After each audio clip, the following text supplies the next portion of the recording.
Padre Mullins, bienvenido, un gusto que esté con nosotros. Bien, buenas tardes, el gusto es mío y bueno, dispuesto a compartir con ustedes este tema tan importante. ¿Existe o no existe un Dios? Y la pregunta puede ser paradójica, pero a un padre de la Iglesia Católica le pregunto, ¿existe Dios? ¿Sí o no? No puede ampliarme la respuesta ahora. Bueno, indudablemente como católico yo creo que existe Dios, pero también hay muchas personas que dudan de la existencia de Dios. Alguien dijo, hay dos maneras de ser feliz, o creer todo o no creer nada. Muy bien. Es decir, yo estoy entre los que creen todo y tengo muchos amigos que están en la otra posición, no creen en nada. Y yo creo que dentro de esos que a lo mejor no creen en nada, pero quiero darle la bienvenida para que sea él quien lo ponga en sus propios términos, está nuestro próximo invitado, Diego Banner. Es artista especializado en ópera, es maestro de canto, también se especializa en estudios religiosos, columnista del Huffington Post, miembro de la organización American Atheists, Ateos Americanos, que tiene como objetivo el estricto cumplimiento de la separación entre el Estado y la Iglesia. Y bueno, Diego, muchas bienvenido, ¿cómo estás? Muchas gracias por tenerme en el programa. La primera pregunta, yo no quiero que elaboren mucho, pero para poner las posiciones, un ateo no cree en Dios, no cree que existe un Dios. Un ateo considera que no hay razones para pensar que existe un Dios. No es que el ateo rechace un Dios o una cantidad de dioses, simplemente el ateo sostiene que no hay suficiente evidencia para pensar que existe dicha entidad. Pero el ateísmo entonces, por ejemplo, la definición que yo tengo acá, Diego, dice, ateísmo es el rechazo a la creencia en la existencia de uno o más dioses. En sentido estricto es la postura que no existe ningún Dios. Por extensión, es la ausencia de creencia en que exista algún Dios. Se opone al teísmo, que en su forma más general afirma la existencia de al menos una deidad. El concepto que tú me estás dando está muy barnizado y diferente al que yo leo, que es bastante radical. ¿Ha cambiado con el tiempo o es una manera de salvarse los ateos diciendo, por si existe, déjame buscar una salida? No, lógicamente la gente atea eran considerados herejes y fueron perseguidos durante toda la historia. Siempre el ateísmo es de alguna forma como una especie de peligro para la gente religiosa, dado que, como sabemos a través de toda la historia, los dioses existen en la medida que la gente cree. Es decir, la razón por la cual nadie cree en Zeus o en el dios Ra no es porque alguien ha demostrado que no existen más esos dioses, es simplemente que la gente dejó de creer. Entonces, el pánico que tiene la gente religiosa, que siempre lo ha tenido, es que la gente atea y el grupo ateo siga creciendo y ese Dios desaparezca. Es decir, que nadie crea en tal Dios y va a desaparecer. Es decir, la existencia de estos dioses, estamos hablando de miles de dioses a lo largo de la historia, fueron sostenidos con las creencias, no de ninguna otra forma. Yo creo que aquí vale la pena escuchar al padre Mullins porque tienes un punto cierto. Cuando uno estudia mitología griega, egipcia, por ejemplo, que también habrían muchísimas deidades, uno se pone a pensar por qué en el Egipto moderno a lo mejor muchos dioses ya no están vigentes, ya no se veneran. Lo mismo sucede en Grecia y en otras partes. Padre Mullins, ¿qué explicación tiene usted como hombre de fe y como hombre de Dios en el sentido de lo que dice Diego, que la única razón por la que existe Dios o dioses es porque se mantienen vivos en la creencia de la gente? No, yo pienso que hay un Dios objetivo. Cuando uno lee, por ejemplo, la metafísica de Aristóteles, él no duda de la existencia de una causa. El argumento filosófico es, si hay un efecto, tiene que haber una causa. Cuando a Voltaire le preguntaron si creía en la existencia de Dios, él miró un reloj y dijo, que cada vez entiendo menos cómo puede haber un reloj si no hay un relojero. Y Santo Tomás de Aquino toma también el argumento de Aristóteles, pone la famosa 5 vías, que se resumen en esta idea. Todo lo que se mueve supone que hay un motor original, todo lo que existe, que es efecto, supone una causa eficiente. En este sentido, La existencia de Dios no depende de la aceptación o no aceptación de los seres humanos, sino que se trata de un ser objetivo, causa primera de todas las cosas. ¿Y cómo podríamos, a falta de lo que dice Diego, que es la llamada evidencia, qué evidencia nosotros podríamos tener, al menos los que creemos que hay un Dios, yo me sumo en creer que hay un Dios, pero qué evidencia, padre, usted podría decir que nosotros podemos dar contra los que dicen que no existe?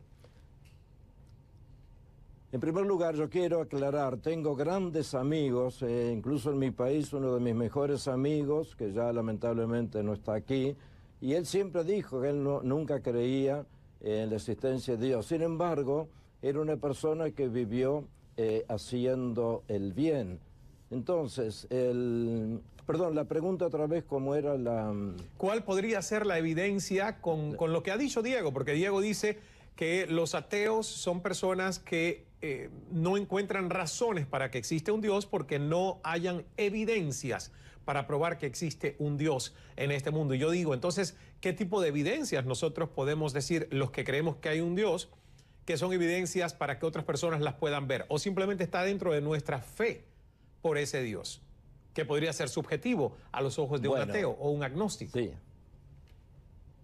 Un día yo le decía a este amigo, para mí es más fácil ser ateo que creyente. Es cierto, no hay evidencia. Cuando uno lee la carta de San Juan, él dice, nadie ha visto jamás a Dios, nadie lo ha visto a Dios, no hay ninguna evidencia. Entonces, encontrar a Dios supone un esfuerzo, supone una reflexión humana, filosófica, racional, pero en definitiva aceptar la existencia de Dios es un problema de fe.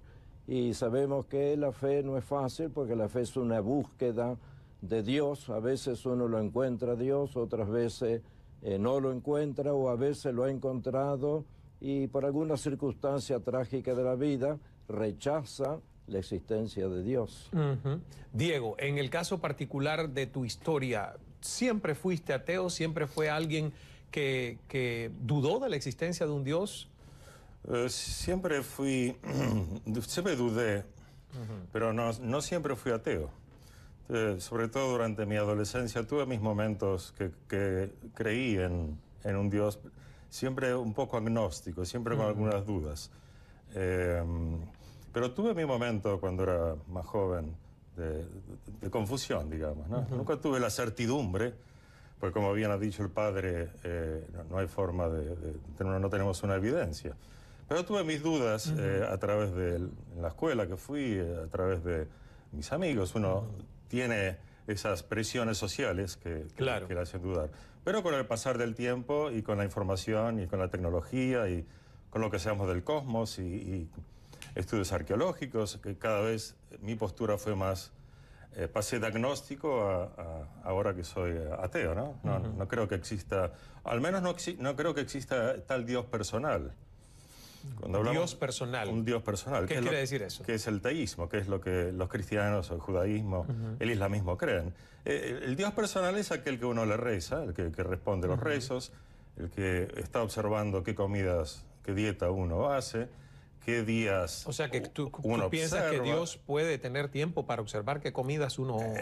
Bueno, esa es la parte ridícula. Es decir, no creo en la existencia de tal Dios que está observando a cada ser humano, qué hace de su vida, con quién tiene sexo, qué come, qué no come, qué días observa de las fiestas religiosas. Es decir, la Biblia tiene una cantidad enorme de listas que este Dios observa en los seres humanos. El planteo me parece bastante infantil, ¿no? En ese sentido, estoy de acuerdo con Albert Einstein, que él hablaba de la idea de un Dios personal como una imaginación, un deseo de mucha gente, pero que no tiene ningún sentido de existencia.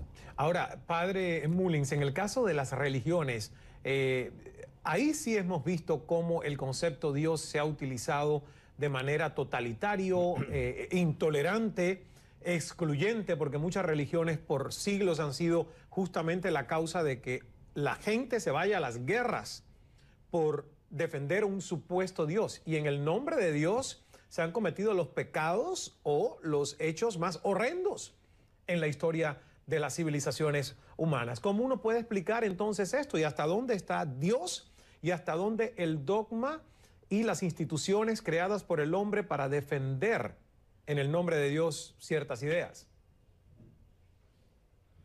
Bueno, yo pienso que esa es la deficiencia del ser humano. Mientras tú me hacías la pregunta, me vino a la memoria algo que la Iglesia Católica ha pedido perdón, que es la famosa Inquisición. Cómo se perseguía a las personas, como bien dijo Diego, por ser ateo o por profesar otro tipo de creencia, de religión. Yo creo que lo que aclara un poco el concepto de religión es el siguiente. Para nosotros los católicos que comenzamos con la Biblia hebrea, sabe que el Antiguo Testamento no discute la existencia de Dios, la da por acentuada, por existente. La primera palabra de la Biblia dice: en el principio Dios creó el cielo y la tierra. O sea, da por supuesto la existencia de un Dios creador. Ahora, cuando eso es la revelación, hay una sola revelación, Dios que se revela al hombre, pero hay muchas religiones. Las religiones son el esfuerzo del hombre por llegar a Dios, algunas son religiones realmente inspiradas en el amor, otras son religiones que contradicen las palabras de introducción de este programa, que no son realmente comprensivas, que no aceptan la diversidad, ese fanatismo religioso que ha existido en todas partes y que, por ejemplo, estamos viendo actualmente en muchos estos grupos fanáticos musulmanes que para ellos el que no profesa su religión tiene que ser eliminado, y esto sí que es una tragedia para el ser humano.